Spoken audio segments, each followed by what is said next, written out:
Hey, what's good, everybody? It's your boy Tacho here, and we're back for some more Fire Emblem Heroes. Now, we got the legendary trailer reveal for this month, and surprise, surprise, it's actually going to be Corrin, according to the title of this video. I haven't really looked at anything besides the thumbnail and the title, of course. I thought it was either going to be Three Houses or Radiant Dawn themed, because, I mean, that's what's based on the events that we have going on right now. Because, of course, we had the Pirate Tibarn on the Pirate's Banner. We have the Radiant Dawn Hall of Forms going on right now. And we had pretty much all three houses from the Choose Your Legends event. So, interesting that they decided to go with Corrin, though. Okay, so it is female Corrin. Oh, man, that armor, is that like Camilla's armor or something? I mean, she seems a little exposed, to say the least, but I mean, I guess as long as you're attacking, like, her midsection, she's gonna be safe. Alright, so colorless infantry breath. Oh, hold on, let me just double check what her element is. Okay, so she is a wind para hero. Okay. Alright, let's see what our girl Corrin's got for us. Primordial breath, 16 might and 1 range. Accelerate special trigger. That's really good for a breath weapon, actually, because not a lot of weapons from breath actually do that. If foe's range is 2, calculates damage using the lower of foe's defensive res. Okay, adaptive damage, we expected that. If foe initiates combat, or if foe's HP is full at the start of combat, grants all stats plus 5 to unit, and grants units special cooldown charge plus 1 per unit's attack. Oh, that's pretty dope, actually. Okay, so she gets -1 special trigger, she gets the breath effect, so she can ramp into her special, and she's getting all stats plus 5. That's really good, because that already pretty much deals with most of the issues that dragon units suffer from. It's really hard for them to build up their specials, like really awkward. They're not able to be supported by Brave Lucina as well. So doing this with dragon units, like ramping into specials, especially the ones that have to use lightning breath to get distant counter, it's pretty horrendous. So this is a very nice weapon for this Corrin. Okay, negating Fang, 3-hit cooldown. Reduces damage from foes' attacks by 30%. After triggering, boosts damage for unit's next attack by 30% of unit's attack. Oh, that's really good. So finally, they decided to give us a defensive special for once. And it's going to be at 2-hit because her weapon, of course, has the slaying effect. Man, that's really awesome. And she's always going to be able to activate that because she has the built-in breath effect to ramp into that. Okay. Alright, so we're seeing some pretty cool new things here. I like that. Alright, distant counter, shields pulse 3, and joint drive attack. Pretty solid base kit. Actually, shield pulse is going to be pretty interesting with negating Fang, because she's going to start out with that right away, and it's also going to do -5 damage to the foes when they trigger a special. So, pretty interesting. You're probably going to be better off running a different B slot, though, like, I don't know, maybe lull attack and res, or something of that nature. But pretty cool that they finally decided to give us a new unit with a new defensive special here. Alright, she looks pretty good. I might actually have to go in and summon on this one, because of course we're also going to have Bramimond on this banner if I'm not mistaken. And your boy still needs to get a copy of Bramimond. Alright, so here they're showing her paired up with Azura.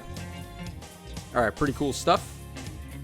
Let me know in the comments section, actually, what your thoughts are on this female Corrin. I think she looks pretty cool. And definitely a lot different from what we've been seeing lately, with the defensive special and all that. Alright, let's see who else is on the banner.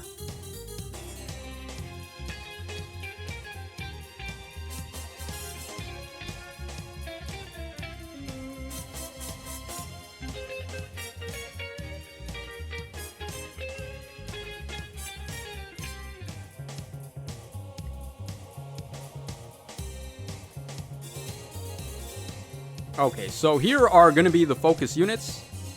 Oh man, they had to do me dirty like this and put Fallen Ike on the banner too. Accompanied by Harid and Legendary Erica. Oh man, if it was anybody else, I might have actually sniped on red to get some merges on Fallen Ike. But okay, so colorless, we have female Corrin, we've got Mila and Bramimond. That's a really powerful pool right there. Mila and Bramimond are just gods in Aether Raids. Definitely units that a lot of people are going to want to pick up. And the new Corrin looks pretty good as well. She is going to have to watch out for effective against dragons, but otherwise, she does seem like a pretty competent bait unit, I will admit. Alright, as we just said, red has Fallen Ike, Erica, and Harid.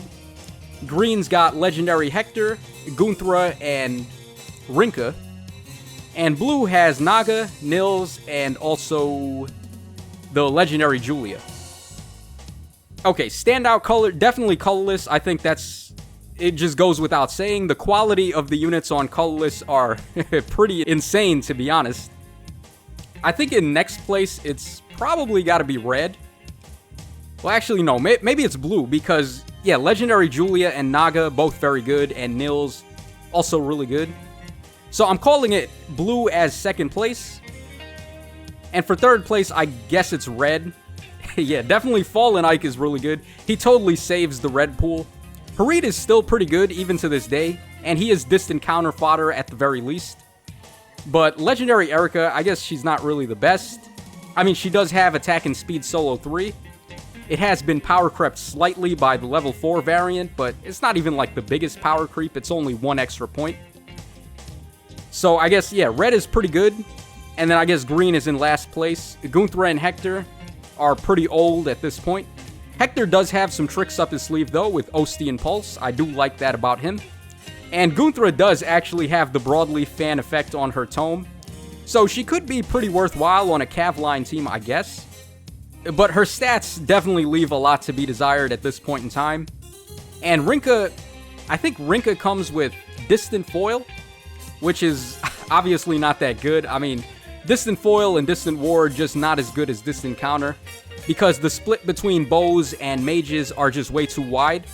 So you definitely want to have Distant Counter on your melee type bait units. They can't really get away with it as well as Close Foil, because the only unit you really can't counterattack with Close Foil is Dragon types, and that's not even really the biggest deal. So Close Foil definitely wins out, but Distant Counter is still the way to go for countering for your melee types. So that's pretty much all I have to say about this banner. It looks pretty self-explanatory, but the unit selection for colorless does look pretty good. I think I am actually going to go in for this banner. I do have a plus 10 on Mila, but picking up some copies of Bramimond and the new Corrin definitely seems like a good idea. And like I said, I would have totally went in on red if Fallen Ike was accompanied by some better stuff, but I am going to skip out on Fallen Ike this time around. Let me know in the comment section which color do you think is the best, and if you are going to snipe on this legendary banner, which color is the most interesting to you. And that pretty much just sums up all my thoughts about the banner. Real quick, I just want to give a quick apology to everybody for the lack of content the past couple of days. I have been going through some pretty busy times lately, and Dokkan Battle, another gacha game that I'm very invested in, has just done this really crazy celebration, and they just dropped some of the most hype units ever. So I have been a little bit occupied playing other games besides this one. Also, Monster Hunter as well has just announced Fatalis, which is pretty dope. Fatalis is going to be pretty awesome to fight in Iceborne. And once again, another gacha game that I also play, Pokemon Masters, has just unveiled the first anniversary stuff. And it's just pretty busy overall for like all the games that I play. So I haven't had much free time to really record Fae content. So once again, I do apologize for that, guys. But in the upcoming days, I will try to be a little bit more on point with the Fae content and get you guys some nice videos to watch. So that's all for today's video. Thanks so much for watching, and thanks to everybody for supporting the channel and doing all that good stuff. I really appreciate it from the bottom of my heart. So this is your boy Tacho signing out. Thanks to everybody who watched the video all the way to the end, and I'll see you guys again in the next one.